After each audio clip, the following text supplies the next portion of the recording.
ভাইয়েরা আমার, আমরা আপনাদের এলাকার সন্তান এবং সাধারণ ছাত্র সমাজ, আপনাদের কাছে আমাদের একটা আবদার নিয়ে আসছি। এই কাঁচা বাজারে আপনারা যতটুকু পারেন যে যার যার জায়গার মধ্যে পরিষ্কার পরিচ্ছন্ন রাখবেন, একটা একটা ডাস্টবিন দিয়ে দিবেন, ময়লাগুলো যাতে এখানে ফেলা হয়। আমরা যদি নিজ জায়গা থেকে পরিষ্কার পরিচ্ছন্ন রাখি, আস্তে আস্তে পুরো দেশ এলাকা সব কিছু পরিষ্কার হয়ে যাবে। ক্যান্টনমেন্ট এলাকা, বিদেশি এলাকা, বাইরের দেশে যদি এত পরিষ্কার থাকতে পারে, আমাদের দেশ কেন পারবে না?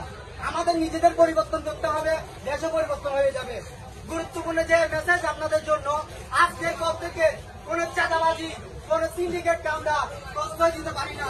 চাঁদাবাজ এবং সিন্ডিকেটকে সবাই মিলে সম্মিলিত হবে না বলতে হবে। আপনারা কি আমাদের কথার সাথে একমত? চাঁদাবাজি, সিন্ডিকেটের কারণে দ্রব্যমূল্যের ঊর্ধ্বগতি হয়, আমাদের সাধারণ মানুষগুলো এগুলো কিনতে হিমশিম হয়ে যায়, জীবন অতিষ্ঠ হয়ে যায়।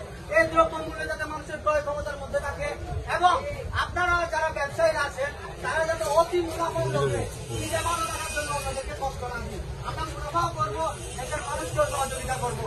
ব্যবসা সম্মানের পেশা, ইসলামের মধ্যে এত উত্তম এবং বিকল্প এই ব্যবসার আর কোন বিকল্প নাই।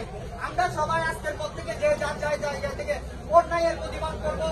কোন চাঁদাবাজি চলবে না, কোন সিন্ডিকেট চলবে না, দ্রব্যমূল্য শান্তি থাকবে, দেশের মানুষ শান্তি থাকবে।